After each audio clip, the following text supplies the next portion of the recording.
کہ بھائی کیا ہوا ہے؟ تو میں نے اس کو پورا واقعہ سمجھایا کہ اس طرح میرا رکشہ خراب ہو چکا ہے اور اب میرے پاس کوئی چارہ نہیں. اگر آپ میری مدد کریں، مجھے کہیں سے تھوڑا سا پیٹرول لا دیں یا مجھے کوئی پاس کسی گاؤں میں جہاں سے پیٹرول مل جائے وہاں تک چھوڑ ہے. اس نے کہا کہ بھائی نہ تو یہاں کہیں قریب سے پیٹرول ملنا ہے اس ٹائم، اور نہ ہی میرے پاس کوئی سواری ہے کہ میں آپ کی مدد کر پاؤں. آپ اس طرح کریں کہ یہیں پیچھے میری جھونپڑی ہے، آپ آج کی رات میرے پاس وہاں رک جائیں. تو تھوڑی دیر سوچنے کے بعد مجھے احساس ہوا کہ اب تو رک جانا ہی بہتر ہے اور میں کچھ کر بھی نہیں سکتا. تو میں نے اپنے گھر فون کر دیا کہ آج رات میں نہیں آؤں گا. ہم قبرستان میں داخل ہوئے. مجھے ایسے محسوس ہوا جیسے میں ایک دم سے کسی اور ہی ماحول میں آ گیا. ایک عجیب سا ماحول جس میں گرمی ہے. 2 قدم پیچھے عجیب سی سردی تھی، جس طرح سردیوں کی رات کی ٹھنڈ ہو. اب ایک دم سے کہ جیسے جسم کو ہوا لگ ہی نہیں رہی، جسم کسی گرمائش والی جگہ پر آ گیا ہو. تھوڑا سا آگے گئے تو بالکل کھالے کے ساتھ ایک جھونپڑی. میں نے کہا بھائی آپ یہاں کیوں رہتے ہیں؟ تو اس نے آگے سے کہا کہ بھائی ہم مانگنے والے تو ایسے ہی زندہ ہیں، جہاں جگہ ملتی ہے وہاں اپنا بسیرا کر لیتے ہیں. یہ بات سن کے مجھے لگا کہ شاید یہ کوئی مانگنے والا ہے جو کہ ایسے ہی جھونپڑیوں میں رہتے ہیں. پر اس ٹائم میں نے اللہ کا شکر ادا کیا کہ جیسی بھی جگہ مل رہی ہے اس اندھیری رات میں اور اس وقت ایسی جگہ بھی سونے کو مل جائے تو اس میں برائی ہی کیا ہے. یہ لے کر مجھے اپنی جھونپڑی میں آ گیا. جھونپڑی میں پہلے سے ہی 2 چارپائیاں پڑی ہوئی تھی. اس نے مجھے ایک چارپائی پہ بیٹھنے کو کہا اور میں بیٹھ گیا. جیسے ہی میں چارپائی پہ بیٹھا اس نے مجھے کہا کہ بھائی آپ آرام کریں، میں تھوڑی سی دیر میں آتا ہوں. مجھے دل ہی دل میں خیال آیا کہ کہیں یہ میرا رکشہ چوری کر کے نہ لے جائے. اس کے کہنے پہ وہ رکشہ میں قبرستان کے اندر داخل کر کے دیوار کے بالکل ساتھ لگا کر آ تو گیا ہوں. اللہ نہ کرے کہ میں واپس جاؤں اور مجھے میرا رکشہ ملے ہی نہ. پر پھر میں نے اس پہ اعتبار کیا.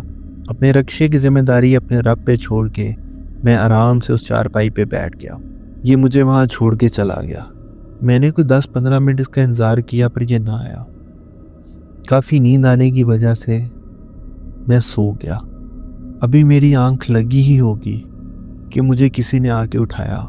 جب میں نے آنکھیں کھولی تو اس جھونپڑی میں کوئی موجود نہیں تھا اور مجھے ایسے محسوس ہونے لگا کہ میرے آس پاس کوئی 3-4 لوگ موجود ہیں. کوئی 2 لوگ آپس میں بات کر رہے ہیں اور ایک بار بار مجھے مخاطب کر کے یہ کہہ رہا ہے یہاں سے چلے جاؤ، یہ جگہ تمہارے لیے نہیں ہے. اور مجھے ایسے محسوس ہوا کہ 2 لوگ بالکل میرے پیچھے کھڑے ہوئے ہیں اور وہ آپس میں ایک دوسرے سے یہ سوال کر رہے ہیں کہ یہ کون ہے اور یہ یہاں کیوں سویا ہوا ہے. بھائی میں آپ کو بتا نہیں سکتا کہ یہ منظر کتنا خوفناک تھا. میں اس چارپائی پہ بیٹھا کبھی پیچھے مڑ کے دیکھوں اور مجھے کوئی نظر نہ آئے پر وہ آوازیں مجھے آ رہی تھی. جب مجھے میرے آگے سے آواز آئے تو میں ایک دم سے گھبرا کے اپنے آگے دیکھوں اور نظر کوئی نہ آئے پر وہ آوازیں آ رہی تھی. میرے کندھے پہ کوئی ہاتھ رکھ کے کھڑا ہوا تھا. میں نے 2-3 بار اس چارپائی سے اٹھ کے باہر بھاگنے کی کوشش کی پر میرے کندھے پہ باقاعدہ کسی کا ہاتھ تھا اور میرے اندر اتنی طاقت نہ تھی کہ میں اٹھ سکوں. میں بس صرف اپنی گردن ہلا پا رہا تھا. میرے کان کے بالکل پاس مجھے ایک ایسی آواز آئی جس نے میرے جسم سے میری جان نکال لی. ایک دم سے میرے کان میں ایک عجیب سا عربی کا لفظ بولا گیا، یوہیدو یوہیدو. یہ لفظ آج بھی مجھے یاد ہے. جب یہ لفظ میرے کان میں بولا گیا تو میں نے ہمت کر کے زبان سے 2 الفاظ نکالے، تم کون ہو؟ تو ایک دم سے اس جھونپڑی میں خاموشی چھا گئی. ایسی خاموشی جو کانوں کو محسوس ہو. میرے کانوں کو وہ خاموشی تکلیف دینے لگی. ایک دم سے میرے کندھے سے وہ ہاتھ ہٹا اور مجھے محسوس ہوا کہ وہ شخص اب میرے بالکل سامنے آ کے کھڑا ہو گیا. وہ مخلوق مجھے نظر نہیں آ رہی تھی پر میں اس کو باقاعدہ محسوس کر پا رہا تھا. جب یہ چیز بالکل میرے سامنے آ کے کھڑی ہوئی ہے، بالکل میرے چہرے کے بالکل سامنے سے، جیسے کسی بندے نے مجھے آواز دے کے یہ سوال کیا ہو، تم کون ہو؟ جیسے کوئی انسان بالکل میرے چہرے کے بالکل سامنے آ کر یہ بولا ہو. جو بھی ہے تم نے غلطی کر دی ہے، یہ رات تمہاری آخری رات ہے۔ میرا اللہ جانتا ہے کہ جب میں نے یہ آواز سنی تو مجھے میری موت بالکل صاف نظر آئی، اور میں نے دل میں ایک بات سوچی کہ یہ میں کہاں پھنس گیا ہوں، یہ کیا جگہ ہے اور یہ کون ہے۔ یہ آواز سننے کے بعد میں ایک دم سے اس چارپی سے اٹھ کھڑا ہوا اور میں نے اونچا اونچا اللہ کا نام لینا شروع کر دیا اور کلمہ پڑھنا شروع کر دیا۔ میں اونچا اونچا کلمہ پڑھتا ہوا اس جھونپڑی کے داخل ہونے والے حصے تک گیا اور جھونپڑی کا پردہ ہٹانے کی کوشش کی۔ بھائی وہ پردہ جیسے ایک لوہے کی دیوار بن چکا ہو یا میرے ہاتھوں میں جان ختم ہو گئی ہو۔ مجھ سے وہ پردہ ہی ہٹایا نہ جا رہا تھا، اور مجھے ایک دم سے آواز آئی کہ واپس آ کے یہاں لیٹ جاؤ۔ بھائی میں جیسے اس آواز کا غلام تھا، میرا جسم خود بخود میری مرضی کے بغیر واپس آنا شروع ہو گیا اور میں آ کے اس چارپائی پہ لیٹ گیا۔ میری رضائی خود بخود ہی میرے اوپر ہوئی، صرف اور صرف میرے جسم میں میرا دماغ اور میری زبان میرے قابو میں تھے۔ باقی میرے ساتھ کیا ہو رہا تھا مجھے نہیں پتا، جیسے مجھے کوئی پکڑ کے خود چلا رہا ہو، یہ حالت تھی میری۔ میں اونچا اونچا کلمہ پڑھتا جا رہا تھا۔ اب گھبراہٹ کا یہ عالم تھا کہ کلمے کی آواز اتنی بلند تھی، جتنا اونچا میں بول سکتا تھا، جتنی میرے اندر جان تھی، وہ پوری جان لگا کر میں اتنا اونچا وہ کلمہ پڑھ رہا تھا کہ وہ آواز شاید اس سناٹے میں 1 کلومیٹر دور بندے کو بھی سنائی دے۔ ایک آدھے منٹ کے بعد اس جھونپڑی میں پھر خاموشی ہو گئی۔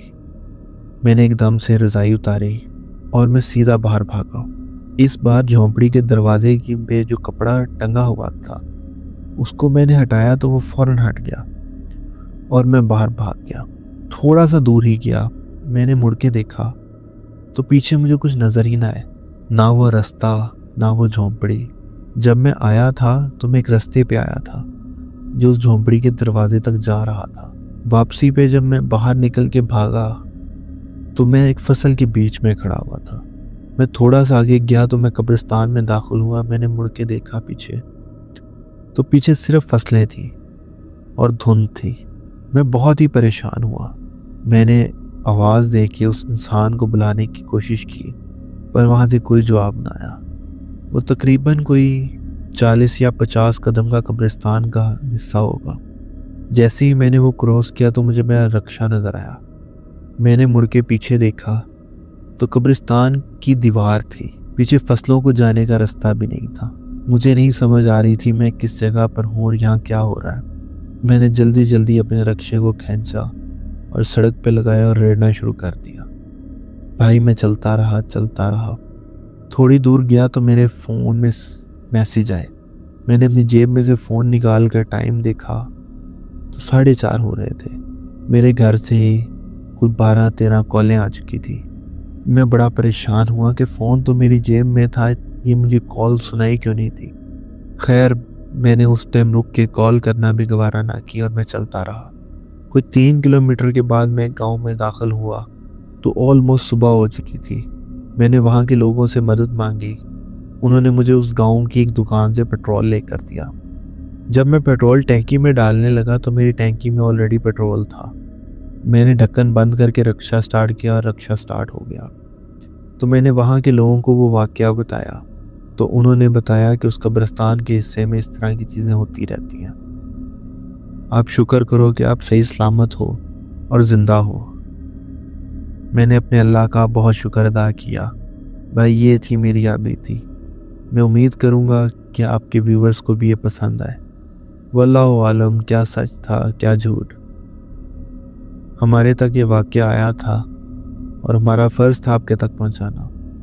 اگر آپ کو اس طرح کی سٹوریز پسند آتی ہیں تو براہ مہربانی میرے چینل کو سبسکرائب کریں اور اپنی رائے ہمارے ساتھ کمنٹ میں ضرور شیئر کیا کریں۔ ملتے ہیں ایک نئی سٹوری کے ساتھ، تب تک کے لیے اجازت دیجیے۔ اللہ حافظ۔